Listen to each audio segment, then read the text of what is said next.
Two National Guard soldiers, fathers, husbands, Americans putting their lives on the line to protect the Capitol, gunned down just blocks from the White House in the early hours of November 26th. Within minutes, the entire complex went into lockdown, Secret Service weapons were drawn, and President Trump called it an assault on our military protectors. Today we're breaking this down piece by piece. What actually happened in those chaotic early morning hours, who the suspect is and why they're still on the run, why the National Guard was even deployed near the White House in the first place, the political firestorm this has ignited on both sides of the aisle, and the one question nobody in Washington wants to answer out loud right now. This isn't just another tragic headline. This is a story about security, politics, and the growing tension between presidential power and public safety. So let's dig in. Let's start with exactly what happened. At approximately 3:17 a.m. on November 26th, a black sedan, make and model still not officially released, pulled up on 17th Street Northwest, less than 400 yards from the White House perimeter. We're talking about the area near the Eisenhower Executive Office Building, one of the most heavily monitored sections of downtown Washington. Surveillance footage, which authorities have not released to the public, reportedly shows a lone gunman exit the vehicle and open fire with what multiple law enforcement sources are calling a semi-automatic rifle. Both soldiers were hit multiple times. One died on scene within minutes. The second was rushed to George Washington University Hospital, where doctors fought to save him for 41 minutes before he was pronounced dead at 4:03 a.m. The suspect fled on foot toward the Washington Monument and remains at large as I record this. The FBI has issued a nationwide alert, and the D.C. Metro Police have set up checkpoints across the city. But here's what's alarming. Despite dozens of security cameras in that area, officials say the suspect knew exactly where the blind spots were. That detail alone has investigators asking, was this an inside job? Now, here's where this goes from tragedy to full-blown political crisis, fast. These two soldiers were part of what the Trump administration calls the Capitol Shield deployment. This is a program that President Trump quietly reactivated 3 weeks ago after what the Department of Homeland Security described as credible threats against federal buildings and personnel. Democrats immediately called it militarized overreach and an authoritarian power grab. House Minority Leader Hakeem Jeffries said Trump was turning Washington into a war zone to intimidate his opponents. Some Republicans defended it as common-sense protection in an era of rising domestic extremism. Senator Tom Cotton said, if you're against protecting our Capitol, you're on the side of the terrorists. Yesterday, none of that political theater mattered.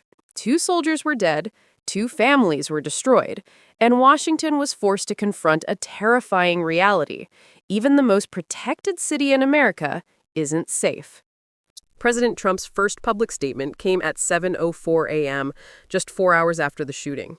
Let me read it to you word for word. This was not random. This was not some act of spontaneous violence. This was an assassination attempt on the men and women who keep our Capitol safe. We will find the coward who did this, and we will make him pay. This is what happens when the radical left demonizes our military and our police. Blood is on their hands. That last line, blood is on their hands, immediately drew fierce backlash from Democrats who accused Trump of politicizing a tragedy before the bodies were even cold. By noon, the White House press secretary confirmed the FBI is treating this as an act of domestic terrorism, but she refused to answer questions about whether the suspect had any political affiliations or motives. She also wouldn't say whether the White House had received specific threats before the shooting. Here's the part that's raising eyebrows across the political spectrum, from CNN to Fox News.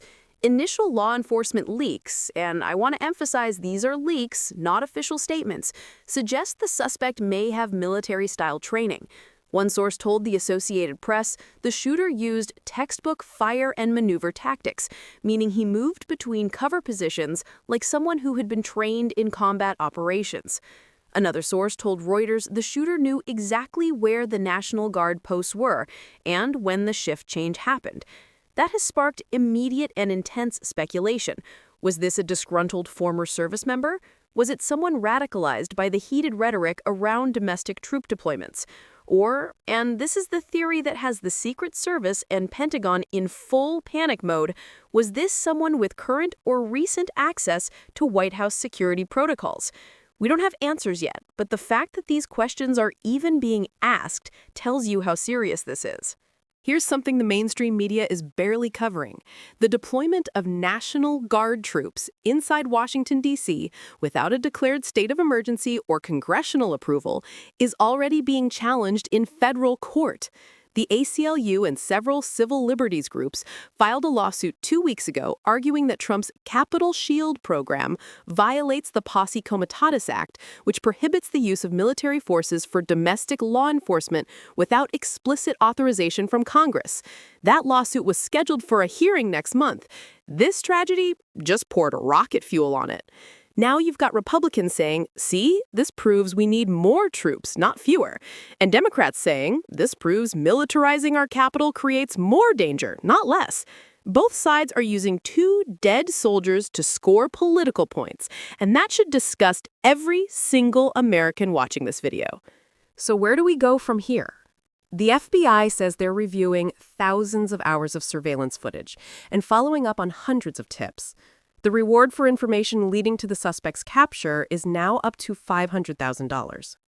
President Trump has ordered a full security review of all National Guard deployments nationwide. Some sources say he's considering expanding the program to other major cities, which would ignite an even bigger constitutional battle. And Congress? Well, they're doing what they do best, scheduling hearings and issuing statements while nothing actually gets done. Meanwhile, 2 families are planning funerals. 2 soldiers who were just doing their jobs are gone forever. I want to know what you think, and I mean really think, not just the partisan talking points. Should National Guard troops even be patrolling D.C. streets in 2025? Does this prove we need more security or less militarization? Is there a middle ground nobody's talking about? Drop your honest take in the comments below. I read every single one.